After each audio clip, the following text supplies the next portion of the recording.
Donald J. Trump himself.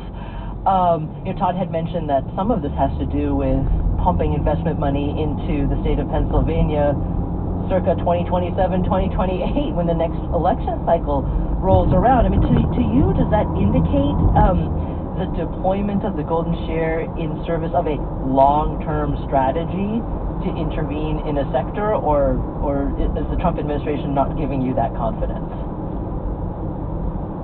Thanks for asking me this, because this is a key issue we have, and the Trump administration, but also other governments in the world, are now experimenting with industrial policy, with golden shares, with subsidies, with investments.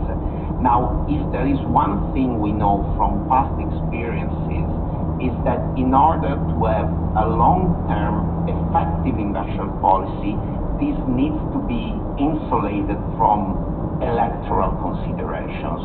So in an ideal world, a sector like steel, a sector like defense, which is indeed strategic for the US economy, would be run maybe by the two main parties in a bipartisan commission, where we think, okay, what are the priorities now and the next 10 years, the next 15 years?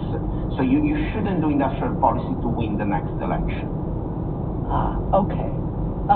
Todd, so that brings us to the last 5 minutes or so we have, and I want to push forward and think a little bit more about what the future implications of the golden share may be. Again, leaning on the Wall Street Journal here, because I mean they've historically been very neoliberal, as you pointed out, and very opposed to government interventions in industry.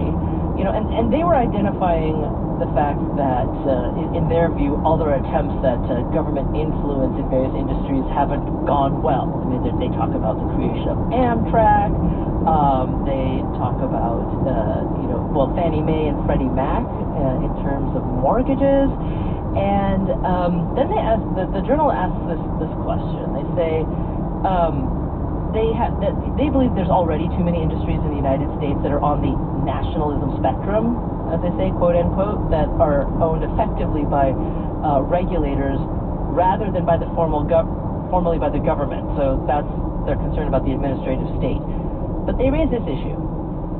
The journal says, quote, when companies fail, the worry is that the golden share concept will be used as a precedent to do all sorts of zany things. For example, if Intel loses money for a few more quarters, will the Trump administration nationalize the company in the name of national defense? It could, end quote. I mean, what do you think about that? That this opens the door to a lot more, vigorous, direct interference with companies